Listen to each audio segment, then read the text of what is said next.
میں بڑی دلچسپ صورتحال پیدا ہوئی۔ سابق وزیر اعظم کے پروڈکشن آرڈر جاری کیے الیکشن کمیشن نے کہ 24 اکتوبر کو ان کو الیکشن کمیشن کے سامنے پیش کیا جائے۔ الیکشن کمیشن نے پروڈکشن آرڈر جاری کیے۔ آئی جی جیل خانہ جات پنجاب، آئی جی پنجاب پولیس، آئی جی اسلام آباد پولیس کو الیکشن کمیشن نے خطوط بھی لکھے کہ سیکیورٹی کو فول پروف بنانے کے لیے انتظامات کیے جائیں۔ تو یہ سلسلہ چلتا رہا۔ تو الیکشن کمیشن میں کیس کی سماعت ہوئی۔ پی ٹی آئی چیئرمین کے وکیل شعیب شاہین نے الیکشن کمیشن سے کہا کہ کہاں ہیں chairman P T I? Election commission نے پروڈکشن آرڈر جاری کیے تھے۔ تو آج صحیح معنوں میں الیکشن کمیشن کی توہین ہوئی ہے۔ تو میں سمجھتا ہوں کہ یہ توہین سب سے زیادہ ہے کہ الیکشن کمیشن کے احکامات نہیں مانے گئے۔ اے آئی جی پنجاب نے اپنی رپورٹ پیش کی اور جس میں انہوں نے کہا کہ پی ٹی آئی چیئرمین کو انتہائی سنگین قسم کے خطرات لاحق ہیں، ان کی زندگی کو خطرہ ہے۔ راول پنڈی کی گنجان آبادی ہے جہاں سے ان کو لایا جانا ہے الیکشن کمیشن تک۔ تو ان حالات کو دیکھتے ہوئے تو ان کو الیکشن کمیشن میں پیش نہیں کیا گیا۔ اسی طرح وزارت داخلہ نے بھی رپورٹ پیش کی ہے۔ انہوں نے بھی اسی سے ملتے جلتے جو نکات ہیں ان کو اٹھایا ہے۔ وزارت داخلہ نے یہ بھی الیکشن کمیشن کو تجویز دی ہے کہ آپ اڈیالہ جیل جا کے کیس کی سماعت کر سکتے ہیں۔ تو جس پر شعیب شاہین نے نقطہ اٹھایا، اعتراض اٹھایا کہ الیکشن کمیشن کو وزارت داخلہ کون ہے جو انسٹرکشن دے، ہدایت دے، ڈائریکشن دے۔ تو جس پر الیکشن کمیشن نے سیکرٹری داخلہ کو 13 نومبر کو طلب کیا ہے اور اس میں تمام تر جو صورتحال ہے ان سے ایک طرح سے وضاحت مانگی ہے۔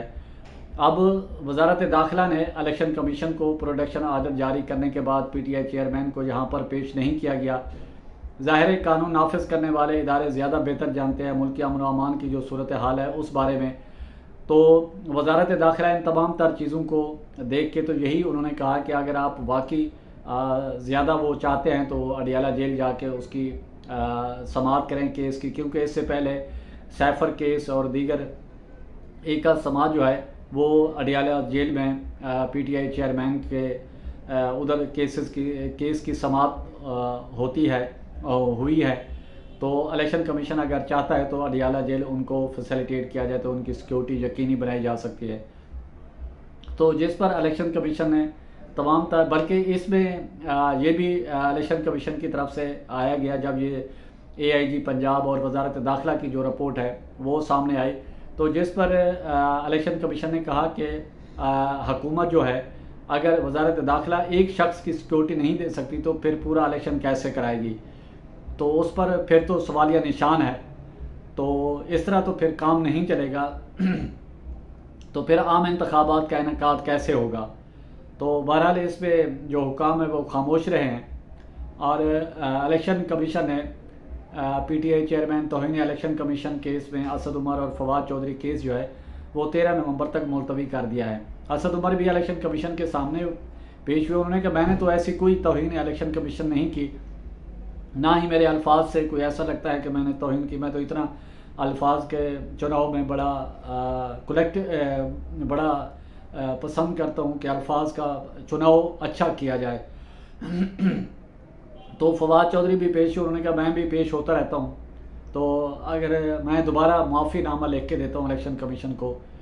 تو اس پر پھر الیکشن کمیشن نے کہا کہ ٹھیک ہے، آپ فواد چودھری سے کہا کہ آپ اپنا معافی نامہ لکھ کے دیں۔ تو فواد چودھری کے بھائی فیصل چودھری جو وکیل بھی ہیں ان کے، انہوں نے فواد چودھری کی طرف سے دوبارہ الیکشن کمیشن میں معافی نامہ لکھ کے دیا، جبکہ اسد عمر نے کہا کہ میں نے کوئی ایسی توہین نہیں کی۔ پی ٹی آئی چیئرمین کے پروڈکشن آرڈر جاری کیا الیکشن کمیشن نے 10 اکتوبر کو فیصلے میں محفوظ کیا تھا، تو پچھلی جو جمعرات تھی اس میں الیکشن کمیشن نے پروڈکشن آرڈر جاری کیے، تو جس پر عمل نہیں ہوا۔ تو الیکشن کمیشن بھی ایک اخلاقی طور پہ بیک سائڈ پہ چلا گیا اور پی ٹی آئی کے چیئرمین کو بڑا ایگریسو بات کرنے کا موقع ملا۔ اسی کے ساتھ پرچار کی ٹیم کو اجازت دیں، اپنے گرد و نواح کا خاص خیال رکھیں، لوگوں کے لیے آسانیاں پیدا کریں۔